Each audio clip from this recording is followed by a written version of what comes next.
Ooh, I'm live. Hey y'all. Ooh, I'm supposed to work on looking into the camera. We're gonna be talking about overspending today. And this is so funny. Every single time I do a live, I always have this weird awkwardness in the beginning.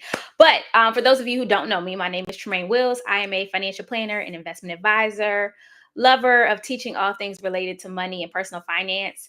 And I own a company called Mind Over Money, where we are on a mission to help you manage your money better so you can get back to enjoying life.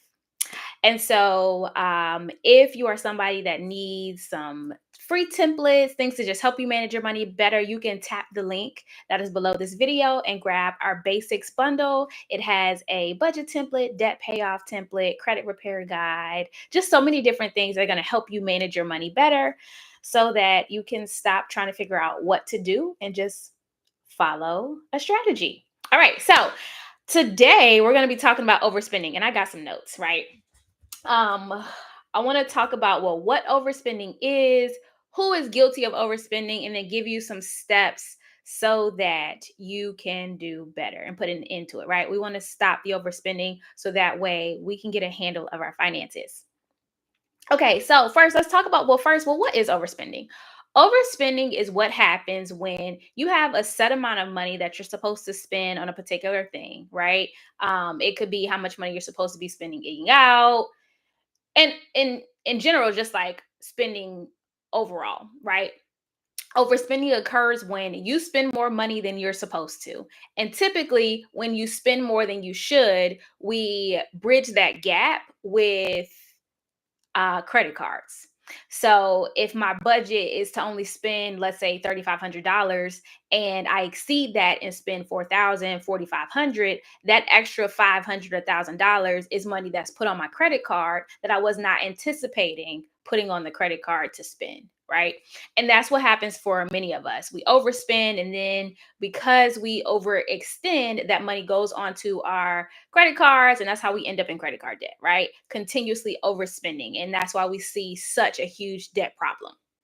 Now, who is guilty of overspending?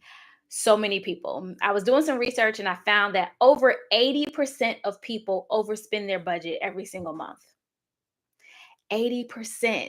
And so that lets us know we have a discipline problem, right? Many of us, for those of us who do take the time to sit down and create that budget, we don't stick to it. And there's a variety of factors that contribute to us being able to stick with this budget and not going over. But this is something that we need to address if we want to have a healthy relationship with our finances. So let's get into it. How can we stop overspending and put ourselves in a position where we are making better choices with our finances and we can actually reach the goals that we have set? So I have a few different tips to help you out with that. The first one is, we need to have a come to Jesus meeting. Okay. We need to have an honest conversation and have a sit down talk with ourselves and identify why we are not spending our money the way that we should. Why is it that we are not disciplined? And when there's an opportunity to go against what we say, we take that opportunity, right? In this reality check with ourselves, we need to just dive a little bit deeper beyond the surface and figure out, okay, what are some unresolved issues? Am I lacking motivation? Do I not believe that I can do this? What are the things that are causing me to continuously overspend and go beyond my budget? So that's the first thing, is we have to sit down and identify, like, what is the root cause of this? Um, what are the reasons that are driving me to spend more money than I should when I'm trying to improve my finances, if that's what I say I want to do, right? So that's the first thing. Then the next part of this is, we need to have some financial goals. Many of us are on this feast and famine wheel, right? So we have the money coming in, and if we see it, we spend it, but we don't have any real financial goals, any things that we've set that we decide that these are the things that I'm committed to. And so when there is no target that we're chasing, when there are no goals that we are pursuing, it becomes incredibly easy to spend more than we should, because there's nothing that is helping hold us accountable to let us know, hey, you're on track, you're on pace, you're going to reach these goals.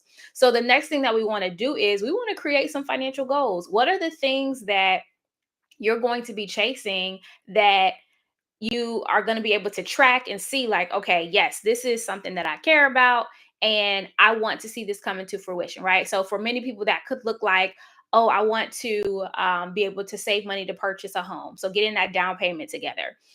It could look like being able to go on regular vacations and not having to rob Peter to pay Paul in order to make it happen. It could look like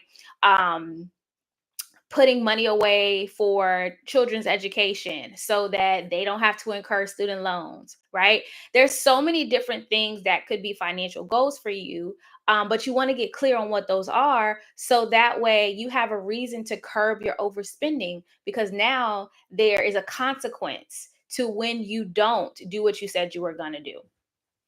All right.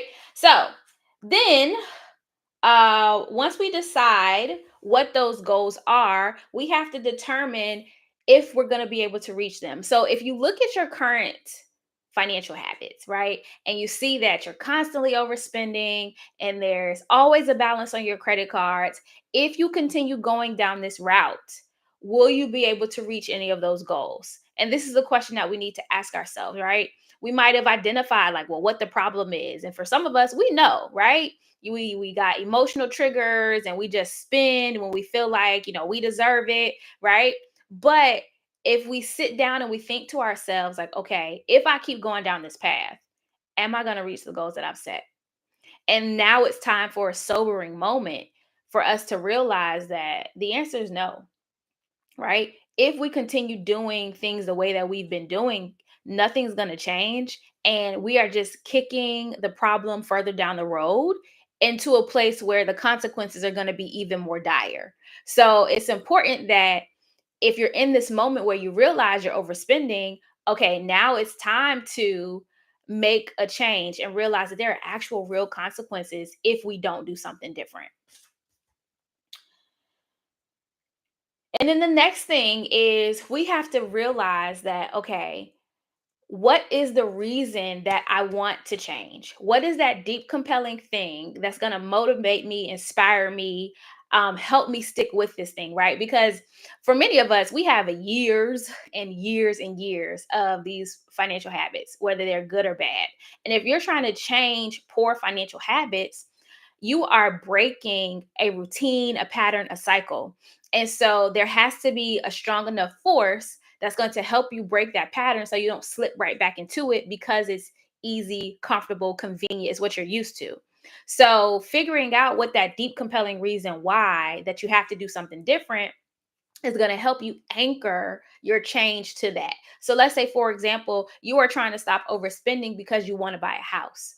Okay, buying the house is awesome. But now you have to identify what's the reason why you want to buy the house. Is it because you want to have a home base for your children to come back to, right? That is one of the staples in my family, right? I can always go back to my mom's house and, like, that's what it is. And to be able to create that for your own children, that could be a deep, compelling reason to change the way you're spending now, right?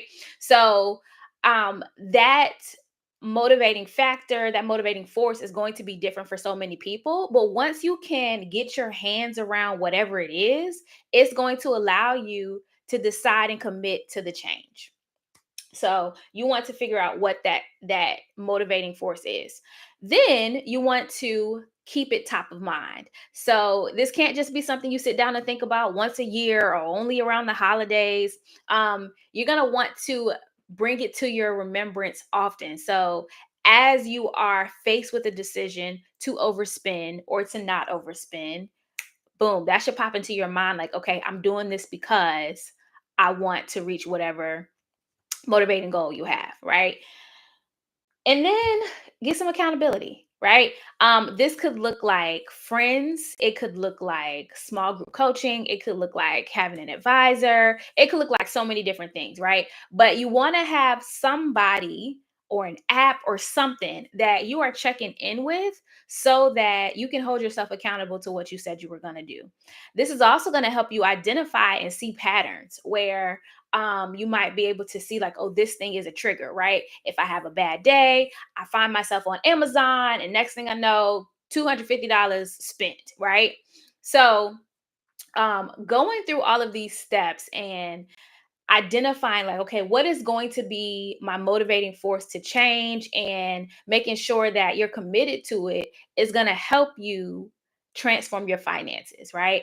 A lot of us have big dreams, big goals, big visions around our finances, but there are some fundamental issues that we have to address and change so that we can move into the sexy part of managing our money, right? The sexy part of investing and having multiple properties and all that kind of stuff. But we got to get down to the core and the foundation of what we are doing so that we can address those things to make the change. All right. So get some accountability. So we just wrapped up talking about overspending and things that you can do to change it. Hey, thanks for tuning in. Um, and so, if you are somebody that needs some support with stopping overspending and doing things differently, below this video is a link to download a free template bundle. It's called the Basics Bundle. It has a budget template, debt payoff template, credit repair guide, some things to help you get started with investing, just lots of different things to help you get started on the journey. If you're serious, right? You can leverage those resources. And so, if this was a great conversation, I encourage you to share this video with other people so we can start having conversations around doing better with our money. All right. And I will see you tomorrow at 12 p.m. Eastern Standard Time, where we'll have our next live on things you can do to help improve how you manage your money. All right, everybody. Have a great day.